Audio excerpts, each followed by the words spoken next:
ஆதி தனிக்கோலமானான் அடியவர்க்காய் ஜோதி திருத்தூணில் தோன்றினான் வேதத்தின் முன்னின்றான் வேழம் முதலே என்றழைப்ப என்னென்றான் எங்கட்கிறை. எல்லாம் வல்ல திருவரங்கத்தான் கிருபையினால் நாம் இந்த பாரதம் பார்த்து கொண்டிருக்கிறோம். பஞ்சபாண்டவாள் வனத்திற்கு வந்தார்கள். அப்பொழுது வியாச மகரிஷி வந்தார், தர்மபுத்திரனை பார்த்தார். தம்பி அர்ஜுனனை சிவபெருமானை நோக்கி தவம் செய்ய சொல், பாசுபதாஸ்திரம் வாங்கச் சொல் என்றார். திரும்பி பார்த்தான், அர்ஜுனன் சந்நியாச கோலத்தில் வந்தான். எங்கள் வில்லி சொல்லுவான், தருமன் புத்திரன் சொல்வதற்கு முன்னாலே எப்படி வந்தான்? தசரதன் மகனலாது ஓமை இல்லை என்றான். நான் வில்லி, தசரதன் மகன்னா எல்லாரும் ராமன், ராமன் இல்லை.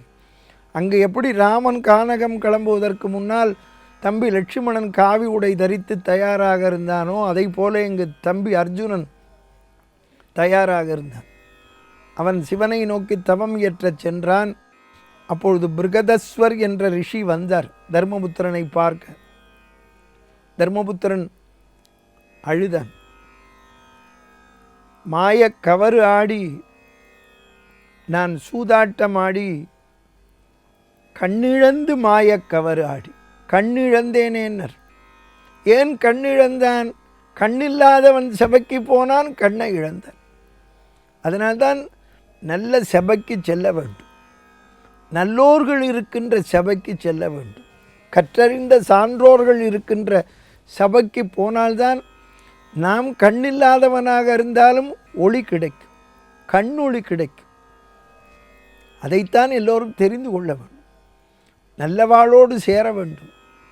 அப்பொழுது தர்மபுத்திரர் சொல்கிறார், என்னை போல கஷ்டப்பட்டவன் இருந்தானா?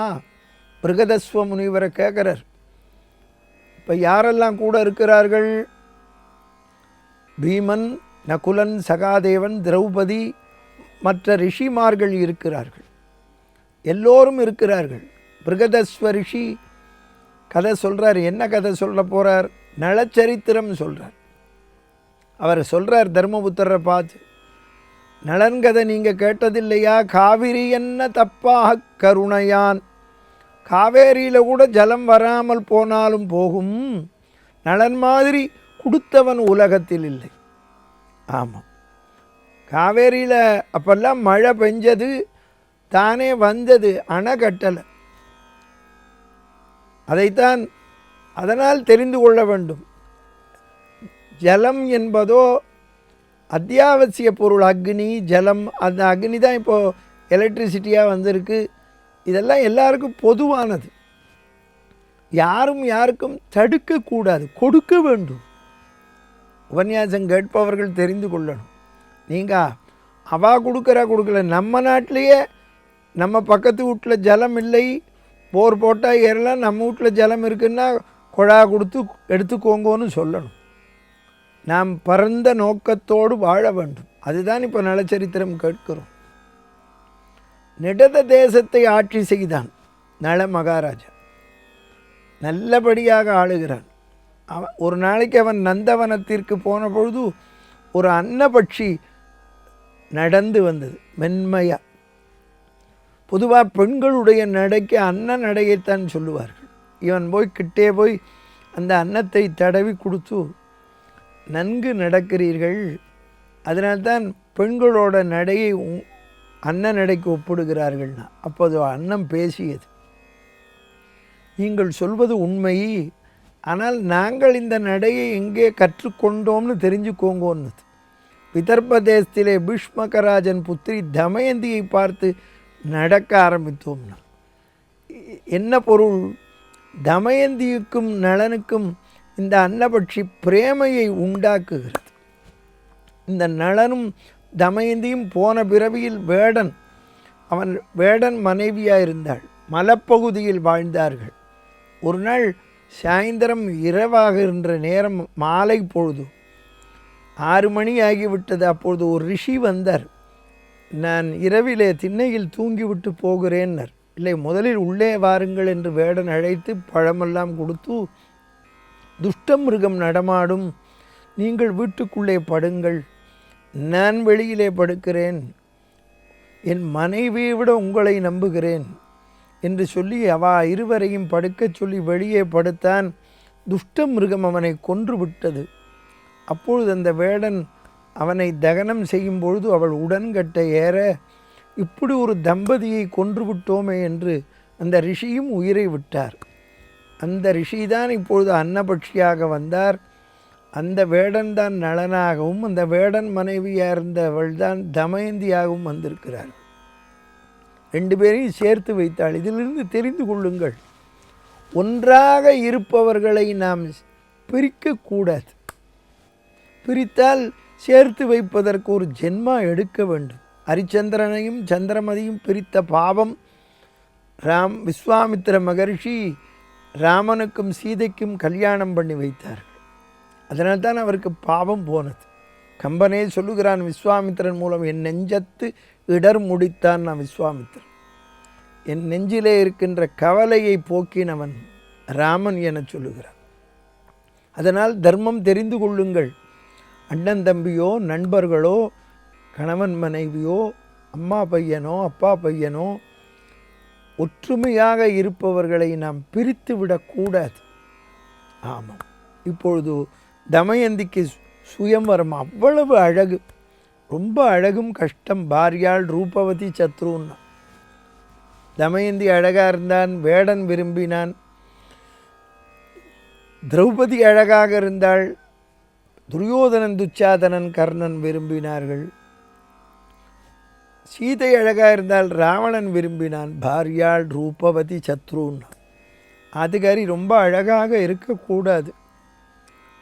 அழகாக இருந்தால் யாருக்கு கஷ்டம்? ரோட்டில் போகிறவனுக்கெல்லாம் கஷ்டம். ஆமாம், அவன் வள்ளுவன் அழகாக எழுதினான். ஒரு கோடீஸ்வரனுக்கு ஒரு பொண்ணு இருந்தாளாம். அவள் அவ்வளவு அழகு.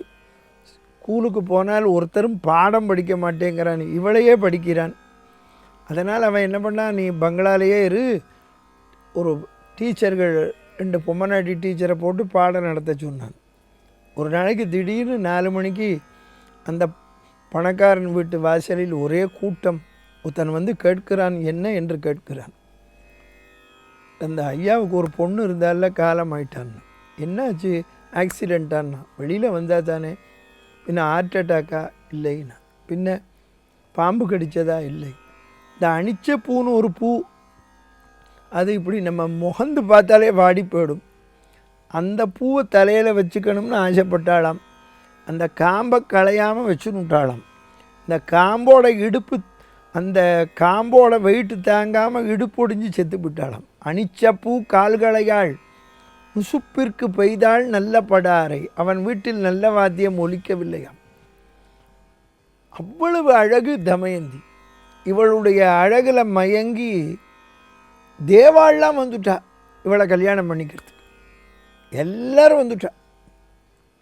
இந்திரன், வருணன், வாயு, அக்னி, யமன் எல்லாரும் வந்தவன் என்ன பண்ணுற, நளனை கூப்பிட்டு தமயந்தியை தேவாளுக்கு மாலை போட சொல்லுன்னா. அவனும் போய் சொன்னான். உண்மையாக தூது போனதுனால தேவாள்லாம் என்ன பண்ணா, நளனுக்கு கிருபை பண்ணான். என்ன கிருபை பண்ணான்? இந்திரன் சொன்னான், வஸ்திரத்துக்கு கஷ்டப்பட மாட்டேன். வருண பகவான் சொன்னார், நீ பாத்திரத்தை பார்த்தாலே நான் வந்துடுவேன்னார். அதனால தான் நளன் பேரை சொன்னால் நமக்கு கஷ்டம் போடும். ஆமாம். அப்புறம் வாயு பகவான் அஸ்வ மந்திரம் சொல்லி கொடுத்தாரு, தேர் எப்படி ஓட்டுறதுன்னு. அக்னி பகவான், நீ சமைக்க பாத்திரம் வச்சா நான் விறகுல வந்துடுவேன்னர். எல்லாரும் கிருபை பண்ணா. யாருக்கு? நளனுக்கு. கிருபை பண்ணிட்டு அவள் ஒரு கஷ்டத்தையும் கொடுத்தா. எல்லா தேவாலும் இந்திரன், வருணன், வாயு, அக்னி, யமன் எல்லாரும் என்ன பண்ணால் நளன் பக்கத்தில் உட்காந்துட்டார், நளன் மாதிரியே. இப்போ தமயந்தி மாலையை எப்படி எடுத்துன்னு வரா, மாலையை போடணும். இவன் இதுதான் நளன்னு போட்டால் அக்னி நான் தான் அக்னி பகவான் நான் போச்சு. அக்னியை கல்யாணம் பண்ணால் கஷ்டம், நெருப்பு கிட்டக்கே போக முடியாது. இல்லை வருணனுக்கு மாலையை போட்டால் ஜலதோஷம்தான் பிடிக்கும். வாயுவுக்கு மாலையை போட்டால் அவன் போகிற வேகத்துக்கு நம்ம போக முடியாது. யமனுக்கு மாலையை போட்டால் ரொம்ப கஷ்டம், பங்க்சுவாலிட்டிம்மா. அதுக்கும் நமக்கும் சம்மந்தமே கிடையாது. இப்போ எல்லோரும் உட்காண்டிருக்கா, நடுவில் நளனும் இருக்கான். ஒரு சிற்பி ஒத்தன் இருந்தான் நம்ம ஊரில். அந்த சிற்பி சிலை செதுக்கிறதுல எக்ஸ்பர்ட். அவனுக்கு அல்பாயுசு. யமனே அவனுக்கு ஒரு வாய்ப்பு கொடுத்தான். அடுத்த மாதம் 10ஆம் தேதி அன்றைக்கி கார்த்தால 10 மணிக்கு வந்து உன் உயிரை எடுப்பேன்னு. இதை மாதம் 10ஆம் தேதி சொல்லிட்டான். அவன் என்ன பண்ணான், தன்னை மாதிரியே 9 சிலை பண்ணினான், படுக்க வச்சான். தினந்தோறும் 10 நிமிஷம் 15 நிமிஷம் மூச்சை அடக்கி பிராணாயாமம் பண்ணினான். கடைசியில் 1 மணி நேரம் மூச்சை அடக்கிறதுக்கு தயாராகிட்டான். உடனே என்ன பண்ணான், இந்த 9 சிலையும் படுக்க வச்சு தானும் படுத்துட்டான். காலத்தால் 9:45. இந்த யமன் என்ன பண்ணால் 9:55 வந்துட்டான். 10 மணிக்கு உயிரை எடுக்கணுமே. நம்ம எங்கேயானு ஏமாந்துட்டா என்ன பண்ணுறேன்னு வந்தால் 10 சிலை இருக்குது, இந்த சிற்பியும் இருக்கு, ஒன்றா அசைச்சா எல்லாம் அசைகிறது. 9:56, 57, 58, 59 ஆயிடுது. அப்போ பார்த்தான் இந்த யமன். ஆகா, இந்த வித்வான்களை எப்போவுமே பாராட்டுறதை விட குறை சொன்னால் என்னன்னு கேட்பான். ஆகா சிற்பியே, பிரமாதம், நீ சிலை செதுக்கினது. பிரம்மா கூட இப்படி செய்ய முடியாது. ஆனால் ஒரு தப்பு பண்ணேன்னா என்னன்னா எழுந்திருந்து நீதானா வான்னு கூட்டின்னு போயிட்டான். இந்த மாதிரி தமயந்தி அங்கே இருக்கிற தேவாள் மத்தியில் நலனை கண்டுபிடிச்சா. நம்ம மனுஷால் இருக்கோமே, கண் இமைப்போம், நம்ம கால் பூமியில் படும், நம்ம கழுத்தில் போட்டுருக்கிற மாலை வாடி போயிடும். இதெல்லாம் இந்த நலனுக்கு மட்டும்தான் இருந்தது, மற்ற தேவாளுக்கு இல்லை. கண் இமைத்தலால் அடிகள் காசினில் தோய்தலால் வண்ணன் அருமலர் மாலை வாடுதலால் நலன் தன்னை அறிந்தாள் ஆங்கு நல்லுதலே அன்னாள். மாலையிட்டாள். தேவாள்லாம் கை குலுக்கினா. தேவாள்லாம் தேவலோகம் போகிறா. இப்போ அங்கே சனி வரார். இந்த நலச்சரித்திரம் ஏன் கேட்கணும், 7.5 சனி பிடிச்சவா, 8 சனி பிடிச்சவா, சனி தசை, எல்லா சனி கஷ்டமும் இருக்கிறவா கேட்கணும். இந்த சனி வரார். யமனோட சகோதரன் அவர் கேட்குறார். அவர் சனிக்கு கால் ஊனம் நடக்க முடியாது. இந்த யமன் தான் தண்டத்தால் அடித்தார். தீட்சிதர் பாடுறார். கால தண்ட பரிபீட்டித ஜானு காமிதார்த்த பலத காமதேனு காலச்சக்ரபேத சித்திரபானு கல்பித சாயா தேவி சூனு தீபாகரதனூஜம் சனைச்சரம்.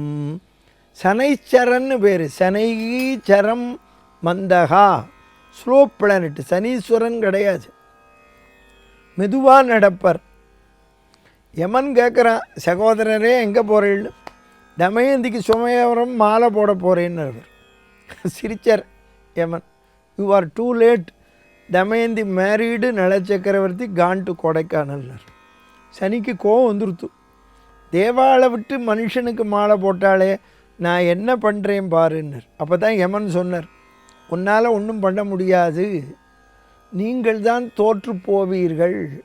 நளனும் தமயந்தியும் அவ்வளவு உத்தமமானவர்கள், யாருக்கும் தீங்கு செய்ய மாட்டார்கள் அப்படின்னர்.